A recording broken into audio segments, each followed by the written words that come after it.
Welcome to AP European History Review, Today we are covering the Italian Renaissance and the Northern Renaissance. starting with the Italian Renaissance.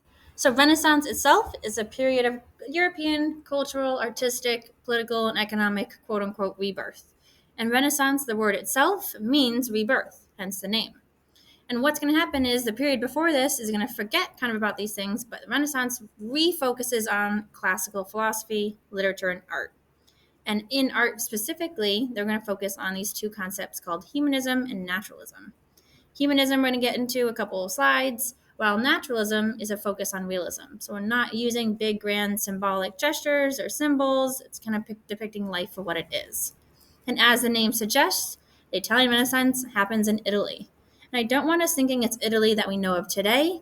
Back at this time frame, Italy looks very different. It's not a unified state, right? There's a bunch of different city states. They had no kings. They were just republics on their own, kind of doing their own thing. However, all of these city states are unified by one key thing, and that's the Pope, right? So Pope is very influential. It's what unifies all these city states, again, as I'm saying that. So please keep that in mind. If you had to pick one of these city states to know, Florence is a good one. Florence is probably the most influential, has the most power. You're going to hear names like Michelangelo and the Medici family, and they both originate in Florence. So now we get this idea of humanism. And humanism comes about during the Italian Renaissance. It's this study of humanity, it's this philosophy of humanity. It's English, history, art, literature. It's going to be coined by Cicero in the Roman period. And what's going to happen is they're really going to focus on some classics. They're going to enjoy Greek, Roman, and biblical literature. They're going to revive these. They're going to be able to revive these because of the printing press, right? It's able to print out more copies of these works. More people has the ability to read. More people can enjoy them. And we'll get to the printing press in a different lesson, but it's important to know that it enabled this, right? It's context for this. And then humanism is going to be furthering the values of secularism and individualism. So secularism itself is less religious and it's challenging the church. It's separating and moving away from religion a little bit. While individualism is focusing on the people and their self-reliance. Okay, so those are two key words to know here. A really famous, kind of big person to know that's an example of a humanist is Petrarch. He is sort of known as the father of humanism. He's also obsessed with ancient Rome. He felt like the Dark Ages, the Middle Ages, which was the time frame before this, forgot all about the classic time and the classic works, so he really didn't like that.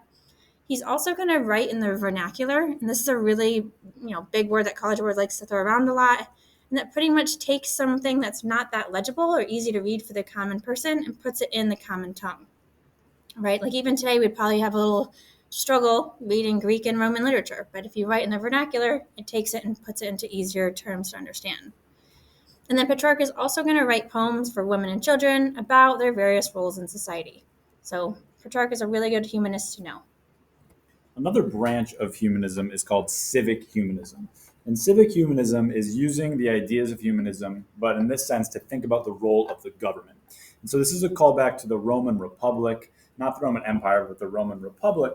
And it's going to produce secular models for individual and political behavior. So that means we're going to get a political system that is not religious in focus. Civic humanists are going to like strong governments. They do not believe in the idea of democracy yet, and they are going to want to limit the Catholic Church's political authority. One of the most famous civic humanists is Niccolo Machiavelli, and he is famous for writing this book called The Prince. And you might have heard this term called Machiavellian, which is where the ends justify the means.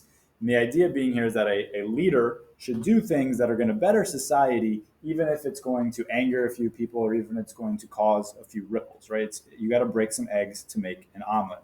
So he has this quote, it's very famous: "It is better to be feared than loved." And this is his advice to rulers around Europe, but also rulers that might be strong enough one day to unite Italy. And he's going to view religion as idealistic and think that good rulers should be realist, not too idealistic. Another concept with the Renaissance is prestige and patronage. So, a patron is someone who is financing the art of the Renaissance and they are paying for it. And the reason that they're paying for it is not because they absolutely love the art and they're big fans of the art. What they want is they want the prestige that comes from being the one that helps get this art created. So some of the most famous examples of patrons would be all the different popes during the Renaissance. Those are the head of the Catholic Church, right? And they're paying a lot of money to help create art within the Vatican. Okay, and then the Medici family is another really famous example of patrons. They're a very famous, wealthy family in Italy that funds many different works of art.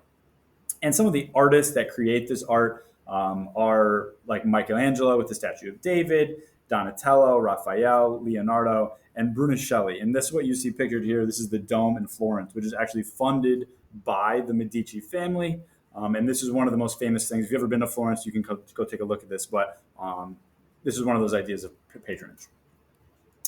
Switching gears to talk about the Northern Renaissance, which is very similar to the Italian Renaissance, but instead it's got a couple of twists, right? So the Northern Renaissance is focused in England, the Netherlands, and the Holy Roman Empire, which are all the areas north of where we would think of as Italy. And the similarities to the Italian Renaissance is that they both focus on humanism. However, the differences are that the Northern Renaissance is more religious. At the same time, they're still going to be critical of the Catholic Church and the role of the Catholic Church in people's lives. The Northern Renaissance's art is going to focus much more on everyday life, like peasants, using portraits and focusing on nature. And there's going to be a lot more growing middle class in Northern Renaissance that are going to help patronage this art. Some of the famous Northern humanists would be Erasmus. And he is a humanist from the Netherlands. He's a reformer. He tries to unite humanism with Christian ideas, and he actually creates a Greek version of the New Testament. So it's just an example of a Northern humanist. And again, there's similarities, but there's a little bit of differences between the Italian Renaissance. These are the historical developments. So every lesson in AP history, College Board gives us these big ideas, these things that we should learn, that we should take away. So it's really important for you to go through and read each one of these. Try to commit these ideas to memory. These are really important. This is what you should take away from each lesson. So there's this one, and then there's this page. So thank you so much for watching. Bye.